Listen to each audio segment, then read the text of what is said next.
Hey, it's Mr. Driller for the WonderSwan Color. In this series, we're going to be taking a look at gems for the WonderSwan that fulfill three basic requirements. 1. Can you play and understand it as an English or as a non-Japanese speaker? 2. Is it fun? And 3. Is it worth the price? Now, if you find yourself wondering what the heck the WonderSwan even is, it's time to check out our first WonderSwan video. In it, we review this Japan-only system, talk about its quirks, and even some of its history. For example, did you know that it was created by the creator of the Game Boy? If not, then it's time to click the screen, check that first video out, and then come back. Mr. Driller is an arcade game that came out in 1999. It was promptly ported to the Game Boy Color, the Dreamcast, the PlayStation, and of course, the WonderSwan Color. Now, a bit about this game: it was published and developed by Namco. It was originally referred to as Dig Dug 3 in development, but ultimately it became its own game. In fact, it even stars the son of the protagonist from Dig Dug.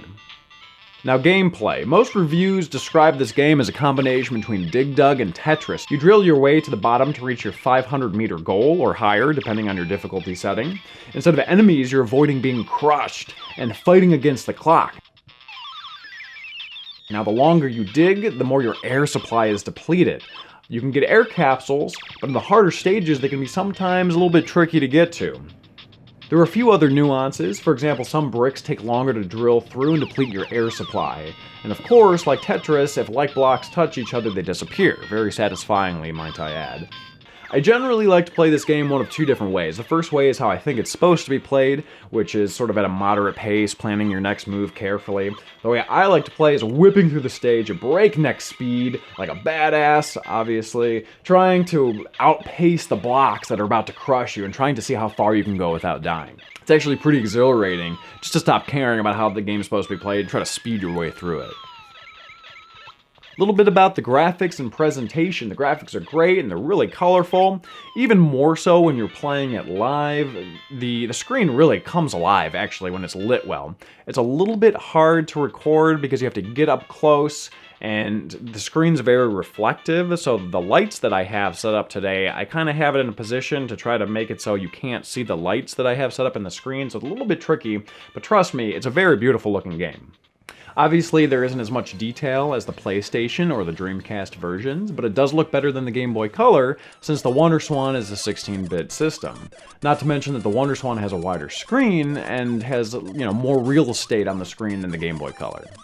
So can you play and understand it as an English or as a non-Japanese speaker? There are a few menus to navigate, but even I figured them out very quickly.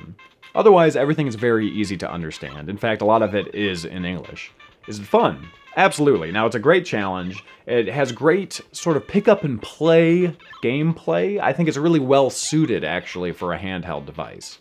Is it worth the price? Now, that's a trickier question. Since the game is available for multiple platforms, most of which you wouldn't have to import, it isn't a must-have specifically for the WonderSwan if you don't already own a WonderSwan. There's nothing the WonderSwan port brings to the table that is necessarily more impressive than the other versions, although it is the superior handheld port. Now, that said, if you already own the system and you're looking for games to play, this is definitely a must-have. But for $20 or less. I've seen it go from anywhere from $20 to $40 on eBay, excluding shipping, and trust me, it's not worth $40. And just for the heck of it, let's go ahead and check in with John, see what he thinks about this title.